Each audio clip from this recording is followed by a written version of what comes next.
Aïcha, Shanatata, il m'a dit, c'est la femme qui m'a fait fauter.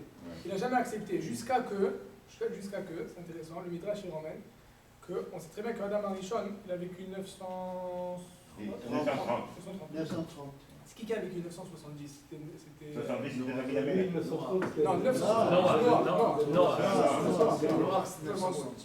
Adam Arishon a vécu 930 ans. Après qu'il est rentré, qu'il a été rejeté du Gan Eden, je ne sais pas exactement où il était, il y a sûrement un nom à l'endroit où il était, mais il était dans un endroit. Il était là-bas pendant 130 ans. Ah, peut-être Ereshina, Razak. Il était là-bas pendant 130 ans. Et il n'a jamais fait tchouva pendant 130 ans. Pourquoi? Parce qu'il ne connaissait pas, Adam Arishon ne connaissait pas le corps à tchouva. Il ne connaissait pas la force de la tchouva, il ne connaissait pas ce concept encore. Jusqu'à que Caïn, il a tué Hevel. Et Caïn a fait tchouva. Caïn a demandé pardon à Kadosh Baruch. Et Adam Arishon a rencontré Caïn. Il lui a dit, comment ça se fait qu'on t'a pas... Yamida Tadin, on aurait dû...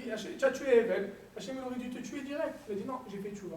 Et de là, il dit le Midrash, il a dit, de là vient le Mizmor de David Amelech, Mizmor Shir Leyom HaShabbat, et il a commencé à faire tout le Mizmor, et Adam Arishon, il a fait tchouva. Et à ce moment-là, le jour qu'il a fait tchouva, il est sorti de Eretz Shinaar, et pendant toutes ces années-là, il n'était pas avec Rava. Il s'est recouplé avec Rava, et de là, tout le monde, il a créé toute la population, l'humanité est sortie après les 130 ans de Adam Arishon. Mais l'idée, elle est que c'est une très bonne question, parce qu'Adam Arishon ne connaissait pas la force de la tchouva. S'il la connaissait, il l'aurait fait, il l'a connu après 130 ans. Mais s'il la connaissait à ce moment-là, Kadosh Baruch Hu lui aurait pardonné les gambrés, et on serait rentré dans le tikkun. Donc il avait une chance. Mais encore une fois, il ne connaissait pas. Encore une fois, on peut mettre la faute sur Adam Arishon. On est tous responsables de ce qui s'est passé. Donc là, on va sauter peut-être, je ne suis pas sûr combien de lignes. Nimsa, jusqu'à Nimsa. En bas de la page. Nimsa chez Karatikun, ouais, chez Karatikun. Ouais, Nimsa chez Karatikun, c'est à peu près peut-être 10 lignes, j'aurais dit même pas. 10-15 lignes. Nimsa chez Karatikun. C'est même au milieu du passage. Vous avez un différent sur la tête là. Vous savez quoi, je vais juste continuer à lire. Je ne vais pas traduire, juste pour qu'on le trouve. Parce que j'ai pas envie qu'on soit mouillé dans un lien très bien ici. Tu l'as? Vous l'avez tous? Nimsa? Il dit comme ça, Nimsa. Sheikar Atikun de Rosh Hashanah. Donc l'idée de Rosh Hashanah, הוא להשתדל לחזור ולתקן שיהיה הכל כסדר, לעשות תשובה על כל חטאיו שנמשכים מבחינת שלו כסדר מבחינת גדלות.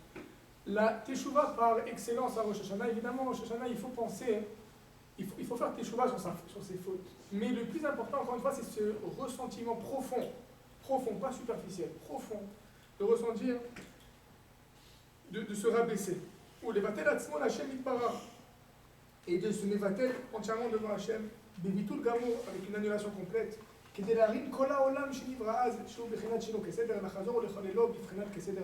Donc en réalité, l'idée de Rosh Hashanah, à part l'idée personnelle qu'on va tous vivre, et B'ezrat Hashem on va tous vivre, mais en santé, etc., B'ezrat Hashem, mais l'idée elle est beaucoup plus profonde, on voit ici.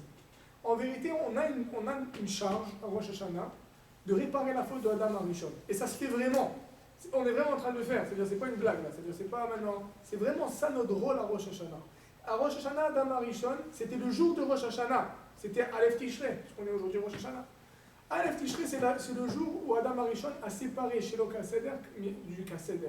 Où il avait la chance d'emmener le monde à son tikkun, à sa réparation, et il ne l'a pas fait. À cause de quoi? À cause de Hana est mort. À cause du fait que tu peux être un Dieu. Ah, je peux être moi-même créateur, je peux moi-même régner. L'idée de Rosh Hashanah, c'est exactement le contraire. C'est de réaliser que non, se mettre petit devant Hachem. Maintenant, entre parenthèses, c'est important. C'est que de se rendre petit, se mettre petit devant Hachem, c'est pas juste, comme on a dit, superficiel. Ça vient avec des actions. Ça vient avec, ok, je sais pas maintenant, ok, Hachem, ça vient, on appelle ça un juif cardiaque. C'est quoi un juif cardiaque? C'est juif dans le cœur. C'est mignon, c'est bien, de mettre qu'on a cavote. C'est pas, je dis pas ça de façon péjorative. Mais on demande plus que ça. Ça veut dire ton introspection personnelle et ta réalisation, combien tu es petit, combien de travail tu vas faire devant Hachem, il doit te faire bouger, il doit te faire en sorte que oui, tu réagis à cette pensée.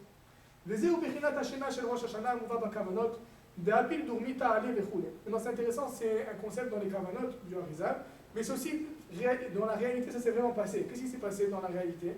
Aleph Tishrei, Akadosh Baruch Hu, il a créé Adam et Chava. Oui, ils étaient ce qu'on appelle Achor Be'achor. Ils étaient dos à dos, siamois. Akadosh Baruch Hu, il a dû faire ce qu'on appelle la Nessira. Il a dû couper, il a dû endormir d'abord Adam Arishon, il a dû couper une partie de Adam pour créer Chava. Donc il explique ici qu'on a dû mettre Adam Arishon en état de Shena. Pourquoi est-ce qu'on met Adam Arishon dans un état de Shena? Qui a Shena ou Bechinat Pitul, encore une fois le même concept, parce que la Shena c'est l'annulation. Qui a Shprinat Keseder, Beshelo Keseder, Shemprinat Chochma ou Malchut, Adam Vechava. Ou Tzechin Ilevatel Prinat Chava, Prinat Adam, l'état chez Kol Haolam Mitnaek, על ידי Prinat Malchut, Prinat Chava, הכל נמשך ממנו יתברך לבד, כי להשם המלוכה והכל כאין והאפס נגדו יתברך, וכל די והרע כלך השיבי.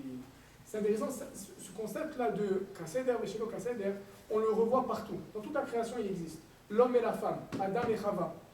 C'est une réalité, malheureusement, aujourd'hui, le concept féministe, il est venu pour chambouler un peu l'idée, mais ça fait partie, en vous et moi, ça fait partie du Khurban du monde. Ça fait partie non, pas du Shelo Kaseder du monde. On est en train de se mettre, de tirer une balle dans le pied. Parce que le but de la création, c'est quoi?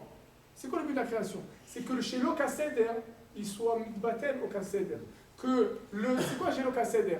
Il y a un concept, l'homme et la femme, dans un peu plus profond, c'est que l'homme, et même physiquement, vous le voyez, l'homme c'est quelqu'un de logique, il réfléchit avec sa tête. C'est très rationnel. Voilà. C'est ce qu'on appelle la chokhma. La femme, c'est ce qu'on appelle la malchoute. C'est quoi la malchoute? C'est les émotions. La femme elle est beaucoup plus émotionnelle, elle a besoin de ce qu'on appelle, même dans tous les cours de Shalom Bayit, ils vont tous vous dire, il faut parler beaucoup à la femme. Parce que la femme, elle est dans les sphirotes, et disons, elle est dans la malchoute. C'est quoi la malchoute? C'est marqué, une femme, toujours, elle est tirée vers le bas. Toujours de façon générale, elle est mélancolique. Lorsqu'elle a ses cycles, elle est des fois elle peut avoir des mood swings, dépressifs. Après un accouchement, c'est dur pour elle. Il y a des dépressions post-accouchement. Émotionnellement, c'est très dur pour une femme. C'est vrai, c'est vraiment très difficile. Maintenant, le problème du monde, c'est quoi? C'est que le monde, il essaie de faire aujourd'hui que non, la femme et l'homme, ça a commencé il y a 60 ans, je ne sais pas, avec le mouvement féministe. Aujourd'hui, c'est devenu que l'homme peut devenir la femme et la femme peut devenir l'homme. C'est un autre problème.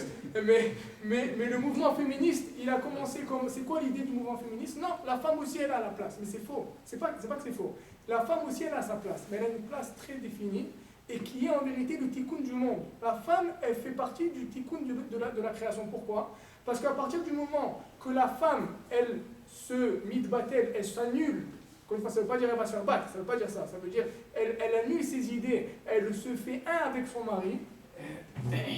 Là maintenant, ça crée un produit incroyable, ça crée une famille unie, ça crée une nouvelle, ça crée une nouvelle génération, mais ça crée une harmonie. Vous voyez, tous les familles harmonieuses, c'est quoi? C'est là où l'homme et la femme, ils arrivent les deux à s'entendre, malgré qu'il y a des différends toujours, ils arrivent à s'entendre, ils arrivent à, de façon harmonieuse, vivre ensemble. Ça, c'est l'idée de Adam et Chava. C'est-à-dire que le concept et c'est la même chose avec l'homme et la création, l'homme et le créateur, la création et le créateur, l'infini et le fini, tout ça c'est les mêmes concepts. De vivre, c'est-à-dire, c'est péjoratif des fois malheureusement, aux yeux du monde, évidemment dans la Torah c'est pas du tout péjoratif, le concept de se rabaisser. Rabaisser ça ne veut pas dire que tu ne vaux rien. Rabaisser ça veut dire comprends c'est quoi ton rôle, et accepte que tu as une puissance, tu as un tout-puissant. Accepte qu'il y a quelqu'un au-dessus de toi qui est là pour t'aider et qui est là pour te faire grandir. Le jour que tu comprends ça, là tu pourras grandir. Donc,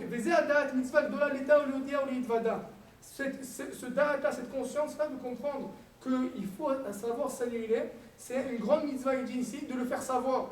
Parce que la vitalité d'un homme, c'est combien il est attaché à Akadosh Baruch.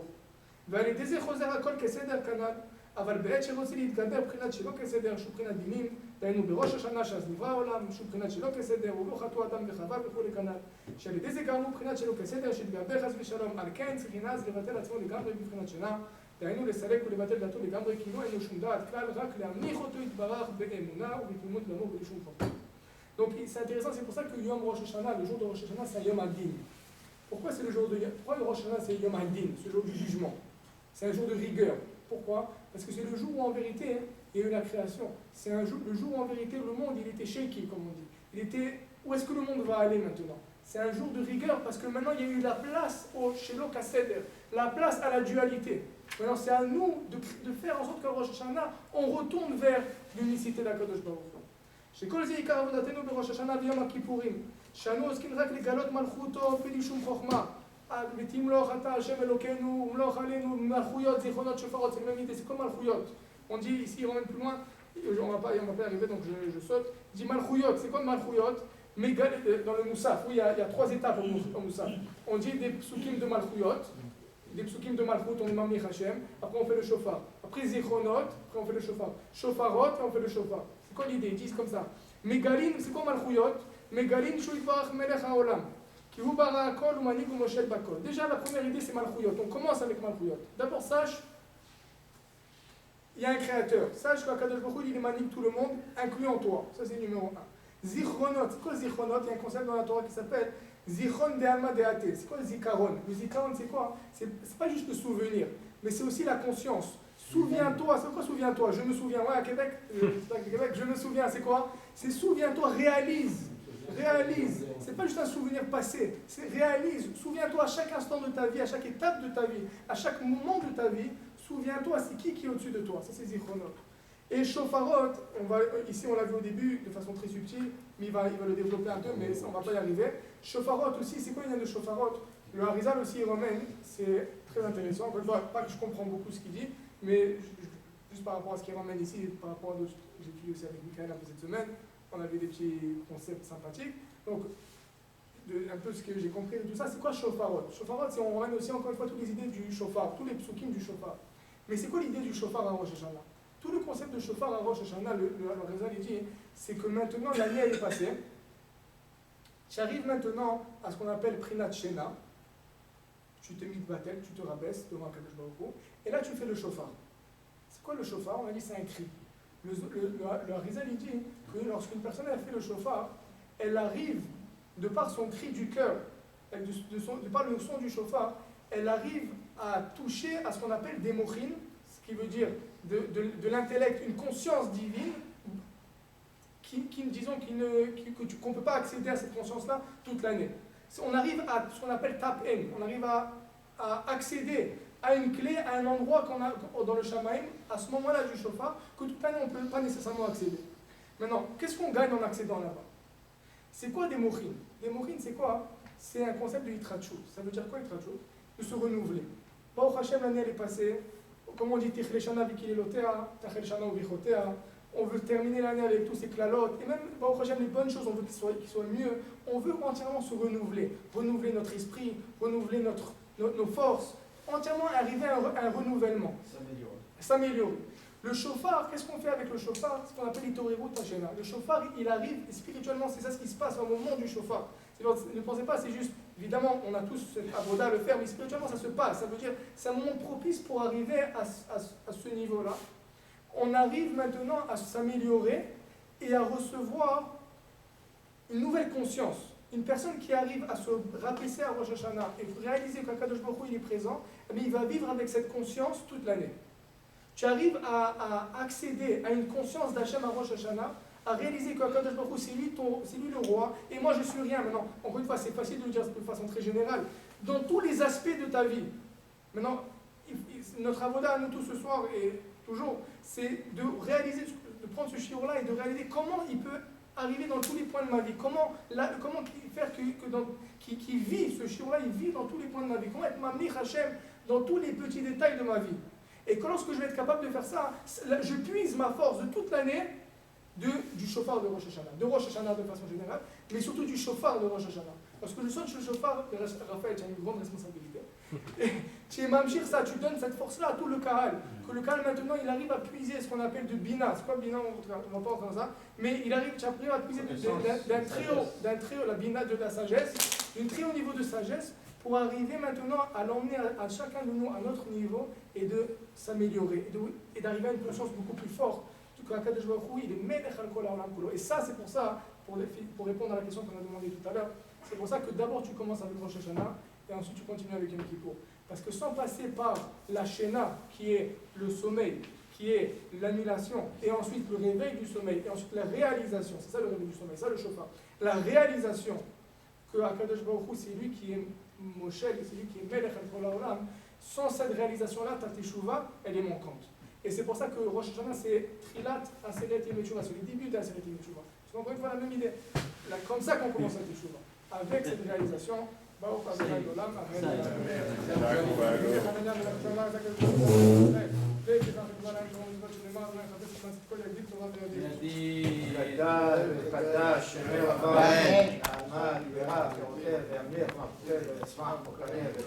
Amen.